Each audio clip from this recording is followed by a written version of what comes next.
host. I'm Skinslip. That's Owen. We just watched a Bruno Mattei classic called Hell of the Living Dead, also known as Zombie Flesh Eaters and Night of the Zombies, I believe. Um, so a little thing to know about Bruno Mattei is the logic of his films do not extend beyond the cinema frame. The world as we know it is contained within the image that we see. So you may see a lone man sitting by himself in a park, and you go to investigate, but little did you know the edge of the frame just waiting for you to be alone. There were zombies ready to jump upon you. Hey, Major Matoko, thanks for that subscription to Twitch Prime. You'll have to edit that little piece out there, Owen. Thanks. Anyway, and so you might find yourself in a park by yourself in the open field with nothing around you, and suddenly, surprise, motherfucker, zombies out of nowhere. Welcome to Bruno Mattei's world. It's weird, it's wacky, it's cool. Yeah, just Owen, why don't you take us through this movie? Let's just dive into it. Let's go. Just go. Let's just go. I got a cat. Hi, kitty. Cat on me. Hi, kitty. How's it going? That's Cry. She's cute. Okay. We got a nice factory. Some sweet music playing too. It's all, by the way, almost all the music from this movie is Goblin's score to Alien Contamination, also known as Contamination from 1980, and Dawn of the Dead. So you will recognize notable scenes that are being lampooned, essentially, in Dawn of the Dead, with the score to Dawn of the Dead, and you think, is this Dawn of the Dead? Those don't look like the same people. What's going on? That's why you're confused. It's from this movie. Anyway, sorry. Yeah. And they went down into this area that's supposed to be like, what's the word I'm thinking of? Like nothing could in there. It's sterile, right? Right. But there's a rat, and it burrows its way inside and kills someone for some reason. Well, because we all know all of Bruno Mattei's films take place in the same universe somehow. So this is clearly the prequel to Rat's Night of Terror, which we watched previously, which will obviously be compared with probably when we make this in the podcast. So yeah. But in his death, he lets out some I was going to say lets out some gas, but that sounds like he farted. He lets out some... Oh, just like, what? Fart zombies. We were just... What was that? Blood fart zombies? There you go. This movie. This is also the precursor to Blood Fart Zombie. I don't think it's blood. I think it's just Blood Fart Lake. Oh, whatever. Blood Fart Zombie. I just made a new movie. Blood Fart Zombie. Fuck. I just combined things. I made a new genre. Anyway. Does he fart blood into people to make them zombies? Yes. Right into their mouths. It's a good thing. We better write that down. Blood Fart Zombie. See, at some point, some enterprising fan is going to listen to this, and they're going to make an awesome Blood Fart Zombie poster. Also, someone will probably make us one of those little images promoting a TV show for the MC Hammer It's Hammer Time Judge show, both of which were invented on this show. Anyway, as you were saying, he hits something or turns a knob and green gas comes out and he comes back and boom, zombies. Yep. Really simple. Then boom, it just cuts to some hostage situation. Some guys have got some important people, I assume, hostage. There's police. There's like, you said it's SWAT, but they're just wearing like blue outfit. Well, the box says it's SWAT men. They're wearing the same outfits from the Dawn of the Dead guys. The same blue special zombie killing task force from Dawn of the Dead. Because Dawn of the Dead takes place like, it's not really a zombie killing task force. I think it's just a SWAT team. I think that is SWAT team uniforms from the 80s, to be fair. Late 70s, early 80s. So, like, being in that movie, Dawn of the Dead, it's these guys are going to an apartment building because these people are keeping dead relatives because they have a belief that they could cure them or bring them back or some shit. Like, crazy people, distraught, that kind of thing. So they go in to eliminate the zombie threat, and this movie is lampooning that. Except instead, it's a hostage situation since the whole. There's been at this point in time in history there have been several notable hostage situations. So the movie Delta Force is based off of that too. But yeah, so I have a feeling that's why there's a hostage situation instead of zombies. My favorite part is they're approaching the entrance to the where the bad guys are like holding up with with hostages, and some guy walks out a door. Nobody asks if he's a hostage escaping, if he's anything. They just fucking grab and slit his throat. No questions asked. Just bleh! Oh, that was my husband Jim. He'd escaped. Oh, oops, sorry, man. I didn't mean to slit your husband's throat when he was trying to escape. They didn't ask any questions. They just fucking murdered that poor bastard. Anyway, that's a lot to say about that. That's true. But yeah, they save the people, shoot everyone. The guy says something before he dies. Isn't he like mentioned that people are coming back or something? I think on TV, maybe.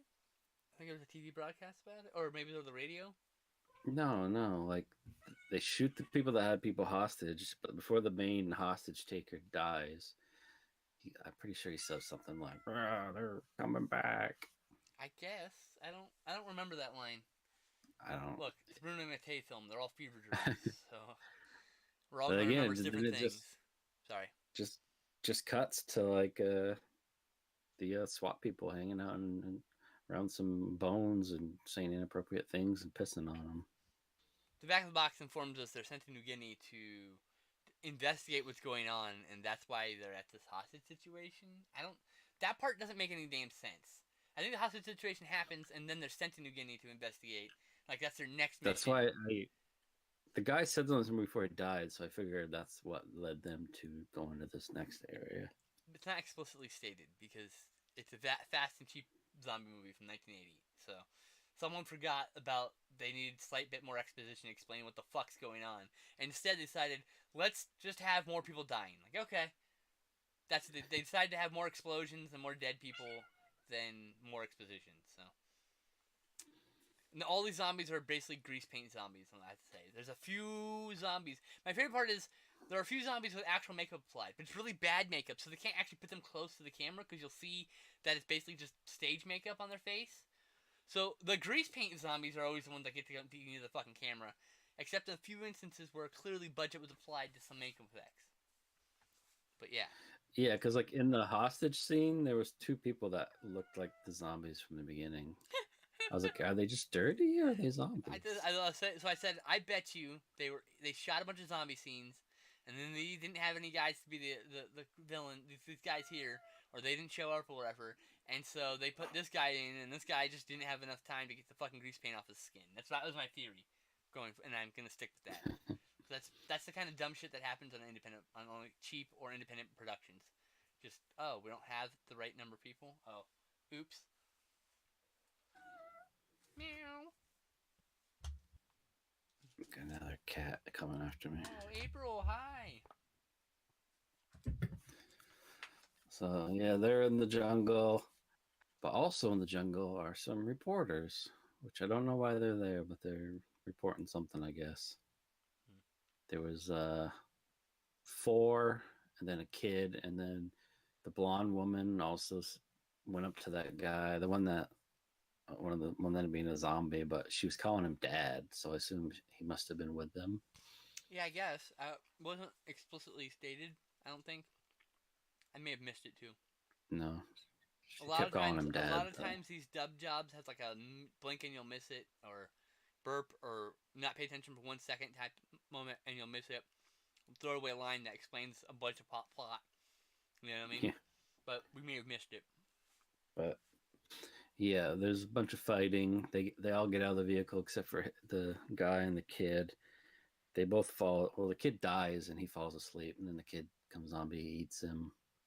The blonde girl gets killed by her dad, but somehow she ends up in the rafter of the building, which is kind of weird. Yeah, it's kind of weird. You know, and zombies she's clearly not showing dead because up. she's like manually pushing blood out of her mouth that's running down from her face. But you can see her like moving her lips to get the blood move out of her mouth more. It's pretty bad. It's pretty bad even for Bruno Mattei. the SWAT team shows up and starts shooting people, but they're not dying. Yep. But one guy realizes headshots. And he tells them how many times during the movie, throughout the whole movie, keeps telling them, having shoot to him in do the it. head, and they never do. He keeps having to do it. They just keep unloading. It's really it makes no sense. And then like Owen here made a point like, oh, you mean they don't know what zombies are? I'm like, yeah, but like to be fair, it was only like 11 or 12 years after Night of the Living Dead, so the trope hasn't been run to the ground. It's not the 90s yet, you know. By the time they hit the 90s, your movie shouldn't be not understanding that you got to shoot a zombie in the head. I mean, come on. The saturation of the genre was so thick by then. Yeah. Wow, So all that just sounded really sexual just now. Sorry. the reporter and I guess her camera guy are gonna stick with the 4 military or SWAT or whatever they are. Special unit guys. But they won't tell them what they're doing there. They have a special purpose, not the military ones. But multiple times they say we're gonna drop them off at the next village, like get rid of them, not kill them, but just like Abandon them. They don't want to deal protecting them like babysitters. Yeah. But then there's a whole series where they go to a village, and then she's like, "I'm gonna get naked." Well, and that was paint the anthropologist lady. I think they're. I think she's an anthropologist and he's her cameraman, but like it's not really the back. And then the other lady was a reporter. Yeah. But she decides I'm gonna go in quote unquote incognito, so she gets naked and dresses like the natives. I went pee at this point, and this is all me reporting secondhand. Owen told me when I got back from peeing, and then they apparently didn't notice that she was a white person, or sorry, a person of a different complexion than them. First, there's this scene where she's just all of a sudden naked with paint on her and a grass skirt or whatever. Yeah. Just walking down the road, where them following like a foot behind her in the vehicles. It's like a it's 20 minutes of racist stereotypes. Let's put it that way. And then she says, "I'm gonna go in alone." And then she goes in, and they come up and they dance, and there's a lot of stock footage of like an actual tribe with like burials or whatever. There's like an actual dead body that they're treating for burial. Yeah. This dude has a huge schlong though. I'm just gonna say like. He had to be like pretty proud, like having a man spread there during death. He's like, "Yeah, my dick's gonna be huge when rigor mortis fits in." Okay. Uncomfortable subjects with skin slip. But yeah, that was all uncomfortable because it's like you could tell it was a real dead body. Yeah. And you could tell the difference because it was a little grainier when it was the actual footage. There's a good 20 minutes of stock footage here. And not in the sequence, but in the whole movie.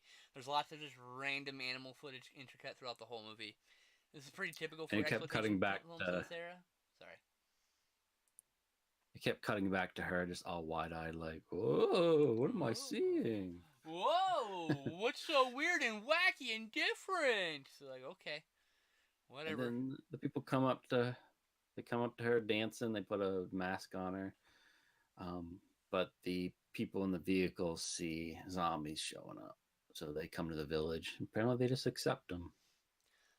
And then all of a sudden, she has her clothes on. It's like, okay. But then, zombies. Sorry, hold on. Okay, sorry, bro.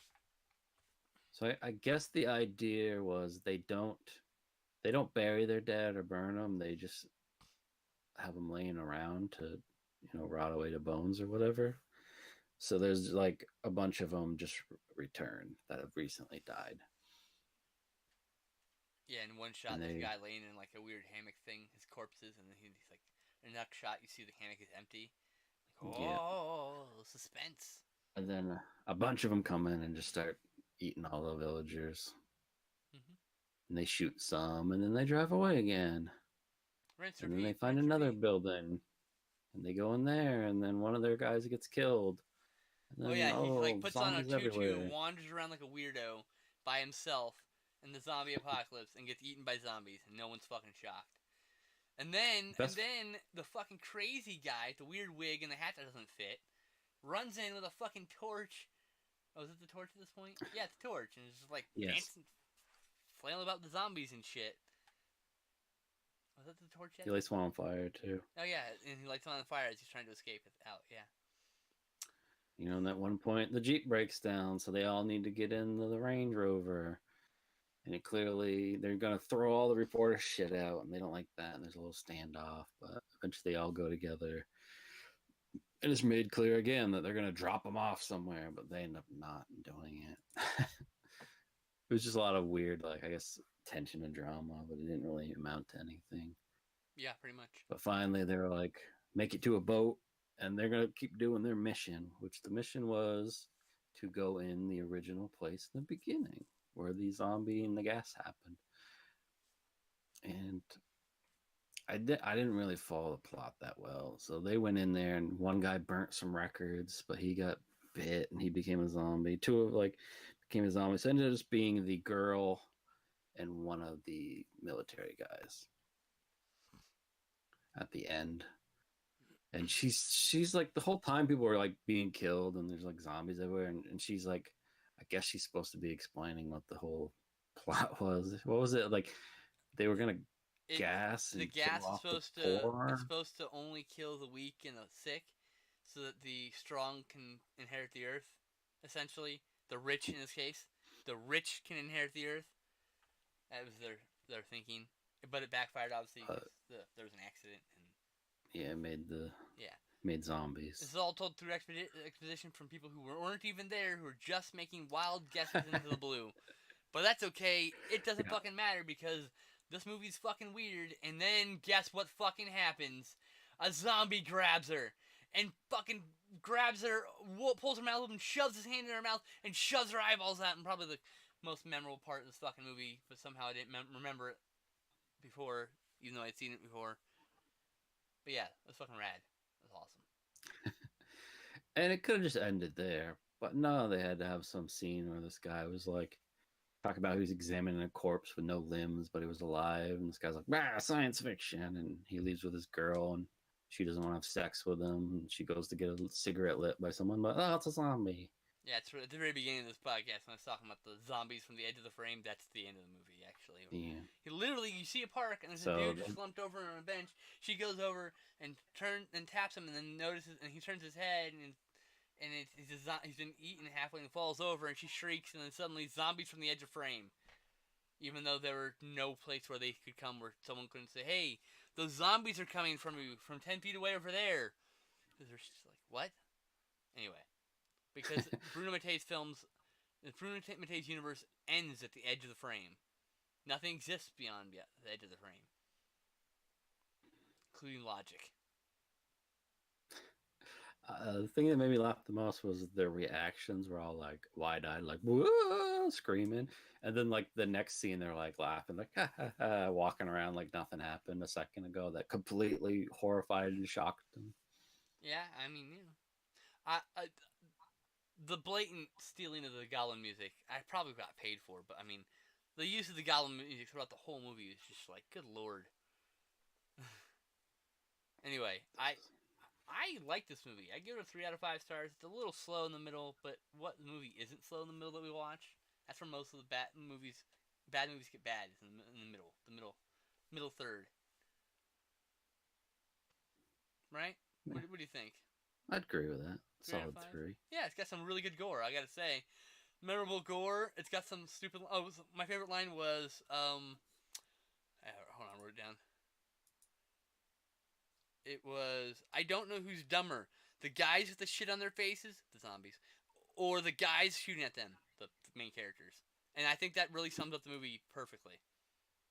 I don't know who's dumber. Yeah, in and this that's movie. like that's his own crew too. He's talking about. Yeah, exactly. He's talking. That's the crazy Santoro guy. The hat doesn't fit, and his friend who put on the tutu and got eaten, his hat didn't fit. That's just driving me nuts. The whole movie. Their hats were like children's hats. It was just like he like puts it down and like one thing like literally just forces it onto his head, and as he's walking in frame, you can see the hat sliding off his head, like pulling off of it. Like he's like having none of it. And I swear the crazy guy that was yelling at him with the torch, he said, "You're busting my balls." That's Santoro. Like to the zombies. Yes, he I was was. like, what? He did say that. You're You're busting my balls. balls. I was so confused by that statement. Santoro had the best lines in this movie. He was just weird. And at one point, he like the guy who put the tutu on and got killed was his best friend, and he wore his hat backwards. And at one point, he's sitting there in the car like freaking out, and he turns his hat backwards, and like a weird like crazy look on his face, and he turns it back. So he's clearly losing his fucking mind right now. I actually really liked his character. I think as annoying as he was, he had the coolest like moments, the best lines. And he will not have sex with a rotting skeleton corpse. No, because he likes more meat on the bones. that's exactly what he said. Someone, hey, I want to have, something like fuck the like. I can't remember the context of the line, but he's like, oh, she's right there. It's, no thanks. Yeah, I like a little bit more meat on the bones. Apparently, he was promised topless jungle women. Yeah, to fornicate with. Specifically. Like, what? So, yeah, military, Sure. like annoying military types. Not all military types, just annoying ones. Those guys who are like, I gotta be like super grody because that's what guys do, right? Right, guys? Right? Like, are you overcompensating for something? What the fuck? Just act normal, dude. And that comes from a lot of people being awkward, to be fair. But anyway, diatribe over. 3 out of 5 stars. I really like the movie. Oh, and what are we watching next? I don't know. Something off my shelf. Okay, so look at your shelf. Let's pick something. Let's go with something. Oh man. Just go with the moment. Go with the moment. It's the best way. The problem is you have to have it too. Yeah, so start naming shit off. Let's go. The Janitor. The Janitor. Never heard of it. So no, I don't have it. Invasion USA. Actually, I can get a hold of the Invasion USA. I think I already have it, but we can do Invasion USA. That's an option. Do you have anything else? Dead and Breakfast. I used to have that. I used to have that on DVD, but I never got it. I liked the movie. I thought it was good. I just never. I don't know what happened to it. The Gate. The one with the record and stuff. I've never seen it. Can you show me the cover? Yeah.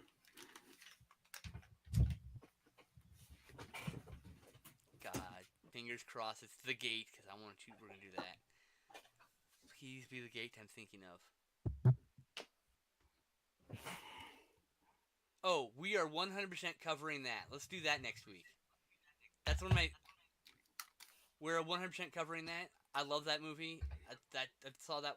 I haven't seen it since I was like... maybe 20. So, I'm down to watch that movie. You want to do that one? Sure. I got it for like $1. That DVD was out of print for many, many, many years before the Blu-ray came out. So, I've got it on Blu-ray because it's a favorite of mine.